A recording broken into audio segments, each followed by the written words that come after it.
What's up? This is Happy Hour. I am your host, Ryan Hoppe. And on the phone line, he is the head coach of the St. Paul Bears. The one and only Coach Cody Hommedahl is on Happy Hour with Ryan Hoppe. What's up, bro? Hey, man. How you doing, sir? Good, dude. I know you're a religious man. I'm really not, but there's something out there that made this finally happen. That we were finally able to align our schedules to get this done. How are you doing, my man? I'm blessed. I am very religious, I know. but it's just when something powerful is about to happen, you might run into some challenges, but we made it happen, and I'm glad that we were able to make our times match. I'm very excited for this, man. I know, Cody, you make me feel so lazy, bro. Like, I work hard, but I also am pretty much a slacker at times. And I see you out there, man. You have so much going on. How do you juggle everything? I mean, I just, being a head coach of a professional arena football team, assistant GM, I'm also president of basketball operations and a general manager for a professional team over in Thailand.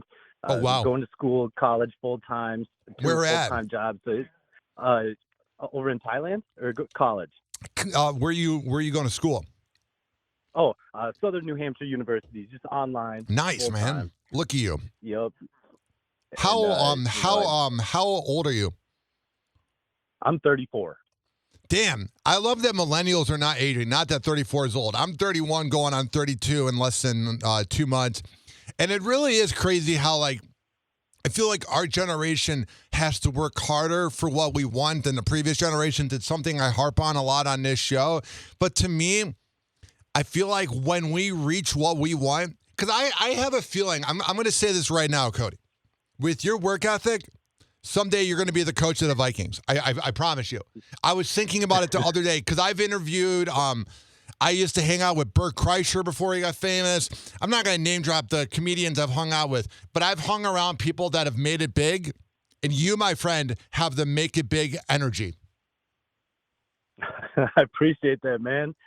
Just got to stay driven. I grew up on a farm milking cows. Oh, really? So I learned work ethic at a very young age. Yeah.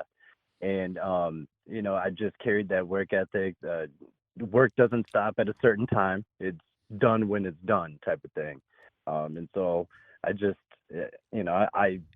I'm so obsessed with work and elevating that even on my day off, I try to pick up a shift. It's that crazy. What did you, how did you get your break at the Northfield Vipers? So actually, it all started back in 2017 with the Minnesota Vipers. Okay. And the owner of the team, Sean Travis, he reached out to me. We got to talking, and I was the DB's coach, defensive backs coach for that team. Well, then later on down the line, he wanted to make a new team closer by me, and that's where the Northfield Vipers came in. But and I was interested and almost going to pull the trigger, but then I got this Bears opportunity, and I had to take it. You never know when your opportunities are going to come, and when your name's called, you got to take it. Be ready. Now, with this St. Paul Bears team, who are some players that we should be talking about? I mean, I know it's not good for like a coach to single out some players and leave some others out, but who are some players that you're like, oh my God, I can't wait for this season to begin? Well, I mean, I got to start with my running back. His name's Isaiah Sims, number 2. Last year in semi-pro 11-man outdoor league, he was ranked number 1 in the nation at running back. And then to start the year this year, he was ranked number 5. So I definitely have a star player right there. His backup, Trey Blanchard, I mean, that's a 1-2 combo that no one wants to mess with. Our quarterback, Malik Galliard, he just gains confidence with every game and throws absolute dots. I'm excited. Our defense got a linebacker, Jameis Neal. This guy is all about chaos, but a controlled chaos. He's going to come out there and hit you with everything he's got and be aggressive, but you're not going to get any 15-yard penalties from him. He's a smart player. So, and then lastly, my safety, Johnny Ware. This dude's a baller. He's got that pro mentality. and he's a actual leader on and off the field. He's got his own business going, very successful. So, and he's just a ball hawk and not afraid to come down. He's like a Sean Taylor, Ed Reed, Brian Oh, Dawkins. nice. Like I loved yes. Ed Reed and Madden, man. That was the best. Man, if you pick it up with Ed Reed, you're going all the way back with it. So now, back in the day, which is your favorite Madden? Mine either is the one with Vince Young on the cover because you could run for 250 yards with him, or the one with Michael Vick. That whole era, like 05 to 2012, to me was the best Maddens. Yep. I would say my favorite one was the one with Mike Vick on the cover. Yes. And then my second one would be, I think it was 06 or 07, the first year they came out with that QB vision. Yes. That was I with, really loved that one. wasn't it, who is the running back for the Seahawks? I think he was on the cover that year. Sean Alexander. Yes. Thank you. Yep. Got you. So, living in Minneapolis, how big of a sports city is it? I feel like it gets overlooked because I know people that live there, and I'm from Chicago, so I always kind of root for Minneapolis. Like, to me, I hate the Vikings the least amount of energy I have, if that makes sense, for the NFC North because I can't stand the Packers because I'm a Bears fan, kind of, even though I've become more of a Bucs fan moving here the last 10 years. I don't hate the Lions, but I don't really root for them. But I've always kind of, I don't want to say felt bad for the Vikings, but I'm not happy when they lose. Like when the Lions lose, I'm like, whatever. But there's something about Minnesota, man. I am always rooting for you guys. That's so funny you say that because, I mean, that's kind of the thing down here. Like every time, or up here, every time we lose, it's just like, we've been to the Super Bowl how many times? We've never won it. Yeah. We have great years. One with Brett Favre, this last one with Sam Darnold of all people. Yeah. But it's just we can't. I don't know. I feel like there's obviously it's a different type of play during playoff football. But when it comes to that, I almost feel like we take that Minnesota nice, like, to heart, and like our teams reflect that, and so we don't have that dog mentality when it comes to it. And that's with every sport, especially basketball with the Timberwolves this last year. That was ridiculous. But I mean, there's just something about the Vikings. We're never, they're never too flashy or anything like that. And other than Culpepper and that boat scandal, we're never really in the news for anything bad. Well, you know what's funny? I'm not trying to manifest the Timberwolves never winning a ring, but I have a really bad feeling about it. I don't know what it is.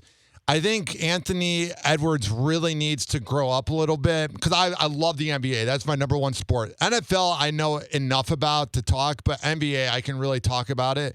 And because I wanted to play basketball growing up, but I wasn't coordinated. And there's something about Anthony Edwards that, as much as I don't like the Thunder and I don't like the way SGA plays basketball, I just feel like SGA at this point, now he's been playing a little longer, but I think he's a much better player than Anthony. I agree. And as much as I hate to say that, I agree. I know. They're SGA, any given night, he's automatic 25, 30 plus, yes. And there were some games where Ant Edwards just wasn't showing up, or he wasn't taking them shots. He wasn't being that leader. Randall, Randall, man, did nothing, bro. I know it. I know it's crazy. Well, it's weird because you guys really did nothing for 20. I mean, you had the Jimmy Butler era, but that's not really a good era. But you guys had Garnett for a while, and then it's like you get Anthony Edwards. To me, the problem with Anthony Edwards is the comparison to Michael Jordan. I think that's just got to his head a little bit. Yeah. No, I agree, and that's maybe he's the type of player that you feel like you've made it, and then you just kind of slack off on what got you there, type of thing. Now, and I just go ahead. No, you can go on. That was very rude of me. Go on. Oh no, you're good. I just wish I think he's got a lot of growing up to do. Yeah. And if we can, if we can get, maybe just one or two veterans just to help with that growth, I think we'll be in good shape. But there's work to do. All I'm going to say, because I know you're kind of like a professional coach and I'm more of a loudmouth on the radio, so I'll say it for you. So I follow all the celebrity news and gossip. And all I'm going to say is there's two things that Anthony needs to work on.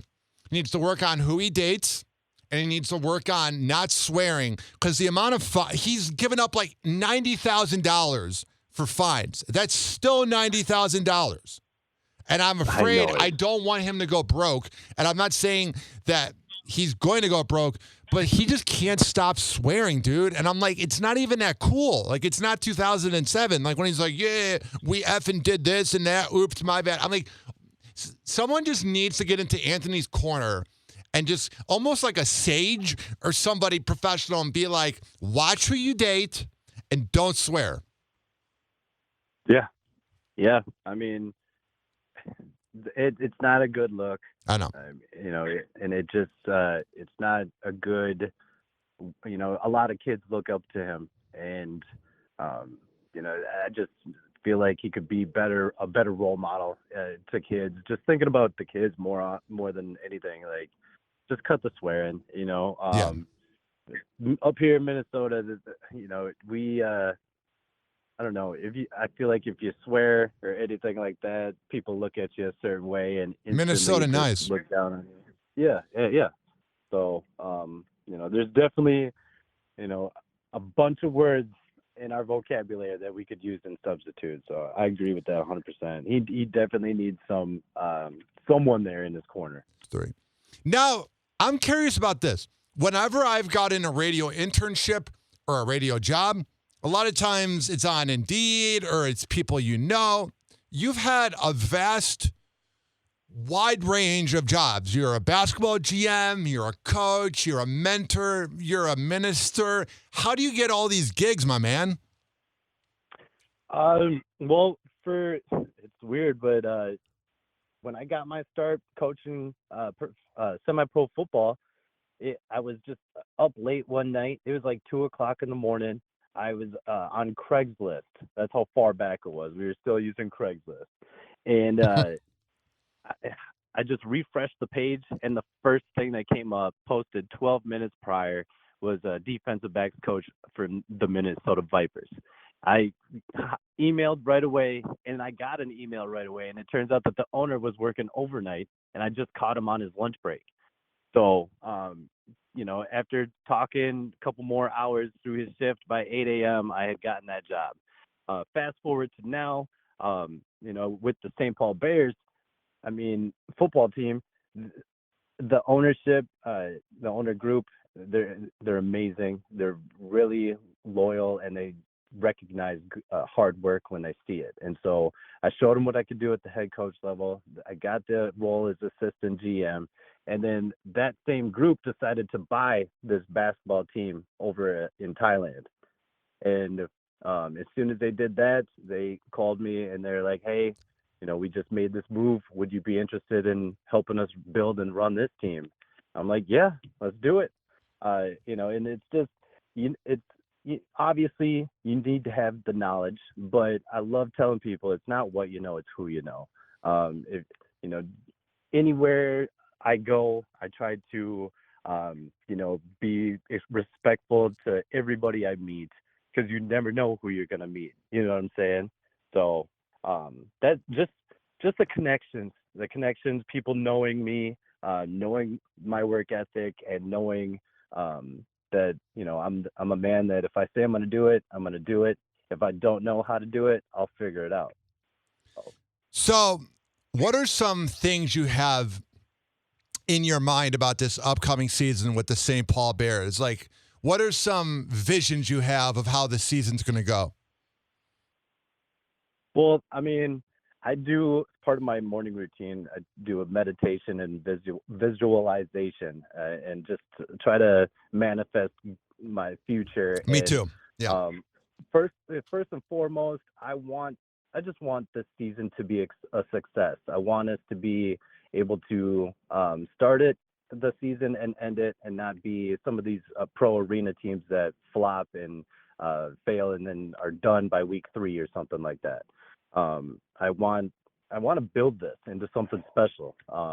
It's a professional league, and so this could be maybe a farm system that leads into the Vikings. Next year, I'll actually be coaching a team, and our practices and games will be at TCO, where the Vikings practice and play. And I've always told myself, as long as I can get eyes on me, I'll do the rest, and God will take care of everything. So you saying that I could potentially be coaching on the Vikings just added to that. So no, I just see it happening because I've interviewed so many people and I've seen so many things. And there's a comedian named Cam Bertrand who is kind of like a white version of Chris Rock, and he grew up in like an urban neighborhood. And he talks all like yo yo yo, but he's super funny.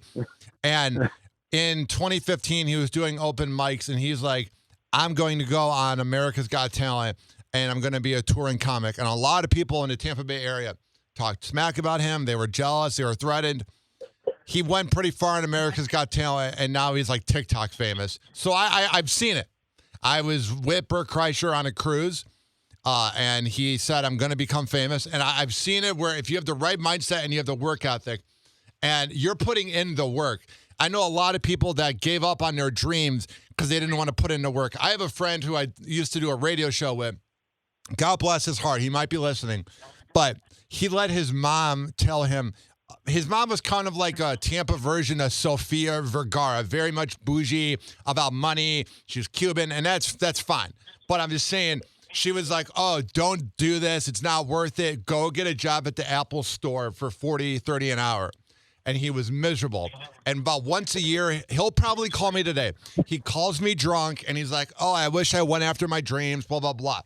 A lot of times, dude, the people that when we're told, oh, you might not have had this, but for me, when you're told your ideas are crazy and that it's not going to happen, it puts a spark in me. And then I almost don't even like rubbing it in my hater's face, because then they'll just find something new to hate on. It's just like, I have so many haters, bro, that I'm motivated on doing it for myself. And that's why I was so fascinated and so interested in you, was because I'm a listener of the Power Trip Morning Show occasionally. It's on a podcast list that I listen to. I don't listen every day, but I follow the guys, and I saw them do a joint post with you.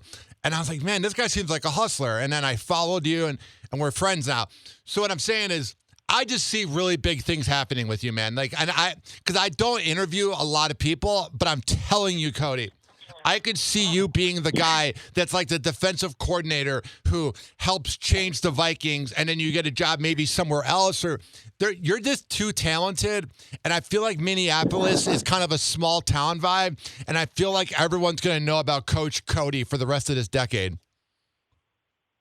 Hey, that's the goal. That's honestly the goal. And I have had even my family, even my closest friends,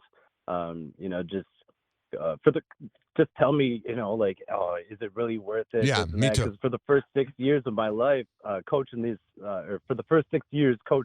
semi-pro, it was all voluntary, using my own gas and stuff. Yeah, me too. And now it's finally, paying off. But I always tell people, friends and family won't celebrate you until strangers do.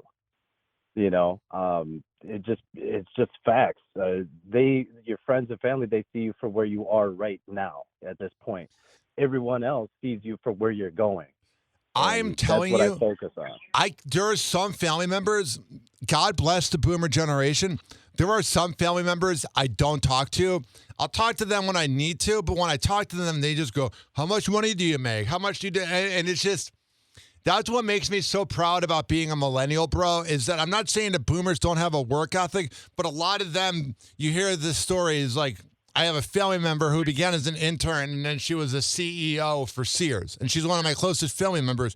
But I'm saying those opportunities, I'm not saying they don't exist anymore, but they're not as high paying and they're not as often. So I feel like the people that keep on grinding, I feel like when we reach what we want, But also, that whole mindset, I feel like if you're always looking for that dream job, you're not going to appreciate the grind. You know what I mean? So I feel like a lot of times, because we're in similar businesses where it's like about winning. Like in radio, you got to win. In sports, obviously you have to win. But I feel like sometimes the grind and the sleepless days and the long days, I feel like we don't appreciate it because it's like we're putting in the work. You know what I mean?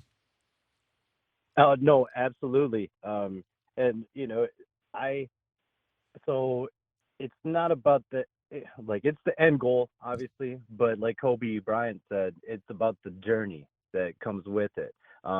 I told myself before I took on all this, I was like, hey, I know that there's going to be some challenges, some bumps. Let's just fight through it. Let's uh, actually look forward to them. Yeah. When I get challenged for something, I'm like, yes. Instead of, there might be some times where I'm like, oh shoot, I got these many emails to send, I got these many calls to make, but then I switch my mentality. I'm like, I get to send these emails. Oh, yeah, me Like, too. Yeah. I get to make these phone calls. Let's do it. And it just hypes me up. But um, I want to just because I mean I'm living a dream right now. I feel like I'm playing Madden in real life, Oh, yeah, for sure. just from start to finish. And I told myself no matter what, let's just enjoy the ride. Let's enjoy the journey, ups and the downs. The sleepless nights. I mean that's what got me here. So if it ain't broke, don't fix it. And it's I'm just gonna keep on doing me and keep on doing what I got to do. And like you said, it'll come. It might not be on my time, but it's not up to me. I'm all about God's time.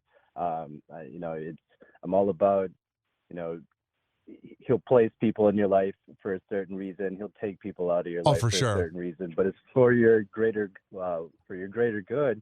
And you know, but with that also, I'd like to keep good relations. So I live by the love them on the way in, love them on the way out type of thing. It's all love. So, and sometimes that has really helped me. I've been I might have had a friendship go south, but because I was respectful of them and showed them love on the way out, they ended up coming back years later with an opportunity for me. Oh, You for know, sure. I've had so that. yep, and it's just like, oh wow, like I don't know, I'm just, uh, this, I don't know. I always tell myself like this is the best year of my life because I'm not going to tell myself this could be or this will be because then there leaves a slight possibility that it won't be. I tell it this is the best day of my life. This is the best year of my life, and I'm blessed beyond belief. It's just it's a dream come true, and I know that this is just the start. So Now, we have talked about sports, we have talked about religion, we have talked about the NBA, which is also sports, but in your free time, Coach Cody, for me, even my free time is about radio. I like listening to old radio shows. I like playing NBA on my Nintendo Switch. I like watching sports because that's not my job. I have some hobbies in my free time, but are you a hobby guy? I mean, yes, I like to golf a lot. Nice. I like to fish. If it's winter time, I love snowmobiling, skiing. I can't snowboard to save my life, but maybe I'll learn someday. But other than that, uh, I mean, I don't really watch movies or anything. Yeah, I feel that. I, yeah, I love music though. I listen to all kinds of music. Like I mentioned earlier, I grew up on a farm out in the country, so you know, uh, I guess gospel music, Christian rock, bluegrass, polka music, country music, a little bit of rock.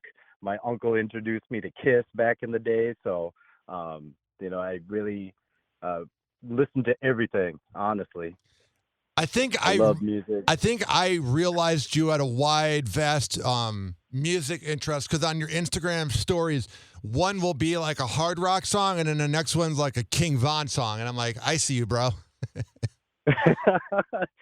Yes, yes. I love that. I love that. A lot of people are like, how do you go from rock to country to, like you said, King Von? And it's like, Yeah. my music is all over the place. I love music. So, what do you got going on the rest of the day? You thinking about the season? You going to church? What do you got going on this Sunday?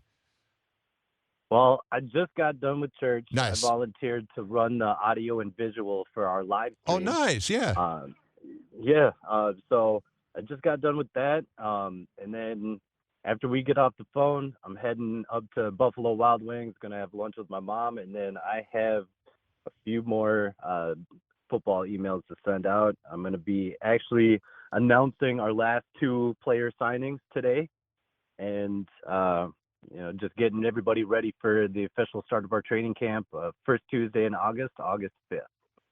What type of adrenaline rush do you get when you make those posts? Oh man, I mean, it's everything. I get so hyped that I literally start to shake because Me too. I'm just like, you know, we my I'm not I have no worries about this season. Yeah. I know I have dogs up and down the Oh, roster. yeah, you do. So I'm just every time I'm like, oh shoot, like I get so excited. I almost dropped one yesterday, but I told myself I was gonna wait till Sunday. I like to at least post on the Facebook page and Bears Instagram at least twice a week or three times a week just to keep engagement. But I'm very excited about these next two. Our last one was former Minnesota Golden Gopher. He was captain of the special teams, so I'm excited about that. Just being able to get these, some big names from D1 schools. I have a defensive lineman that drove 14 hours from Canada. Oh, my goodness. And yeah, I had a guy from Texas take a Greyhound bus up here. So I mean, we're expanding and getting eyes on us. And I have former defensive backs that are playing overseas. So it's people are going to know about the St. Paul Bears really quick. How can people follow the St. Paul Bears, and how can they follow you on social media?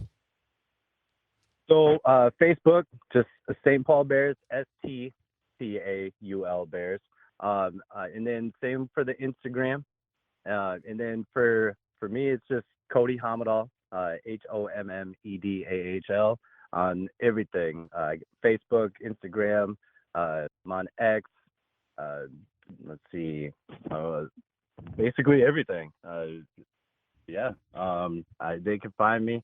I post I do everything for the Bears Facebook and Instagram. So all the graphics I get some help with, but the posts and everything are me. Well, dude, I cannot believe we've been talking for 30 minutes. You made this go by so easy, bro. This was a lot of fun having you on the show. I'm making the prediction right now on Happy Hour with Ryan Hoppe that by 2032, you are going to be beyond a household name. Let's go. Let's go. You got this, bro. Cody, I would love to have you on during the season when you have time to talk about your season and to just maybe break down each NFL week whenever you have time. Absolutely. You already know. I got you. Cody, I'd be honored to. It's been a lot of fun having you on Happy Hour. Keep up the good work, and I will be looking out for that announcement post. All right. Sounds good, man. You have a great rest of your day. You too, homie. Keep up the good work, Cody. Yes, sir. All right, Bye. peace.